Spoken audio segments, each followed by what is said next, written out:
Hey guys, so if you follow me on Twitter, you might already know this, but I am moving back to London.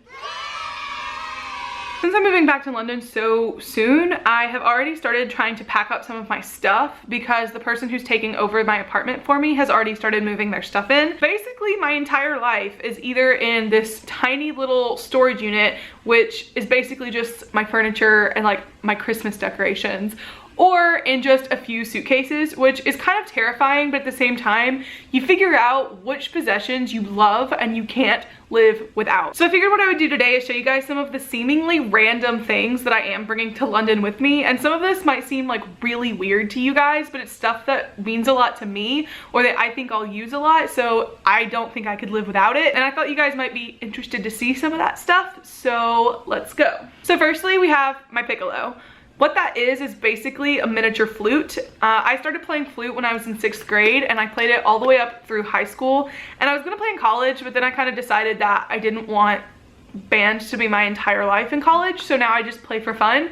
But it is something that I really love, and I don't know, I don't want to put it in storage because it's really bad for it, and I'm actually really hoping I can find like a group to play with once I get to London, because I know that there's like small orchestras that like you don't even have to audition for, that you can just go play with for fun, and I would really love to get back into it and play because I absolutely do love playing. I love music. Music's been a big part of my life for a really long time, and so kind of having the chance to play my piccolo, because I don't get that many opportunities to play it, would be super cool. So I'm gonna bring it with me just in case, because it's super light and there's no reason I can't throw it in my bag with me.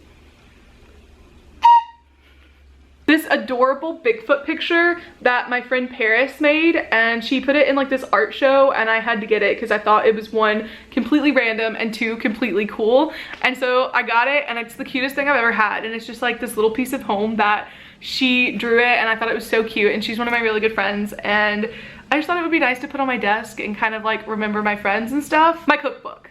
Now, I know I can get cookbooks in London, and I know that I can just save all of this on my computer if I wanted to, and there's not really any reason for me to bring this huge, thick cookbook that's really heavy. But this cookbook is like really important to me, and my mom's probably gonna kill me when she realizes that I've brought it with me, because it's actually her cookbook. She's the one that wrote all the recipes, are handwritten in this cookbook. She has like made all of them.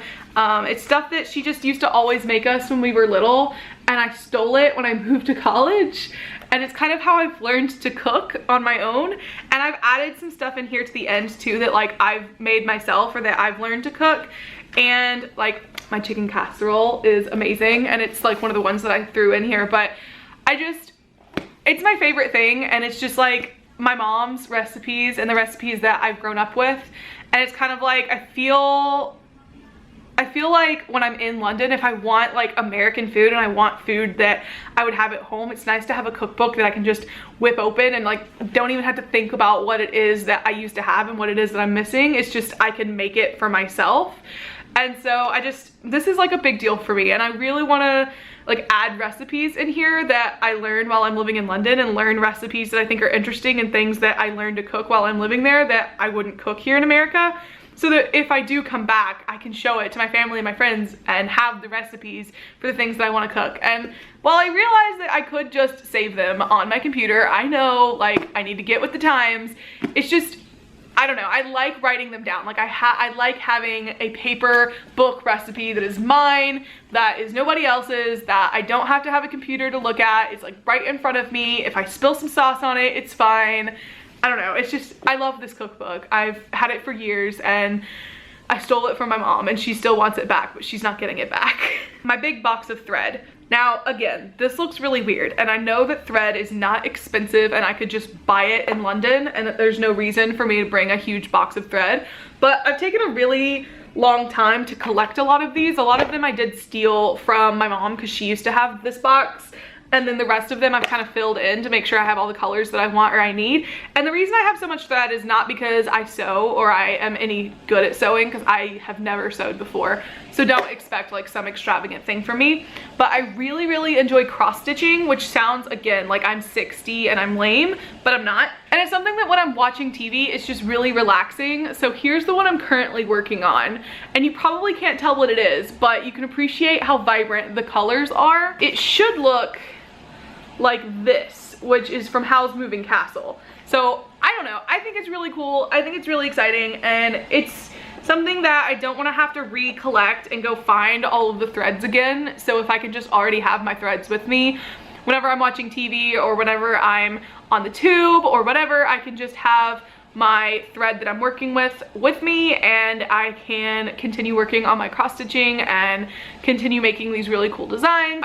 I felt like I couldn't put these in storage because I knew that as soon as I got to London I would probably buy more anyways, so I might as well just bring it with me. And lastly, this board game, Castles of Burgundy. If you don't know anything about me, you should know that I am a board game nerd. I love board games, and I'm actually part of a group in London that like meets weekly at a pub and plays board games, and everyone kind of brings their own board games that they have at home, and then you can kind of choose from whatever and form groups and play them.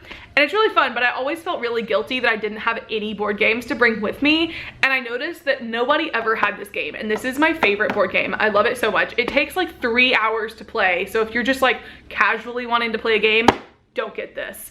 But it's so much fun, and it's just like, I get so invested in it, and I'm just like, I don't even care if I win. I just love playing this game. And so I know, again, it's really random, but I don't want to rebuy this because it's like $70. It's a really expensive game, and I didn't even buy it for myself. I was given this game for like Christmas or a birthday or something by one of my family members. I think it's worth bringing it with me, even though it's a little weird and it's gonna take up a lot of room in my suitcase, but I love this game, so I'm not rebuying it. I'm bringing it with me. Thank you guys for watching this video. I hope that you enjoyed it. I know that some of this stuff seems really, really random, but I think that it really represents my personality well, so that's why I'm bringing some of this stuff to London with me. If you'd like to know more about why I'm moving to London, what I'm going to be doing when I get there, you can click the first link in the description down below, and that will lead you to my blog post about this video. And I will see you guys very, very soon. Bye!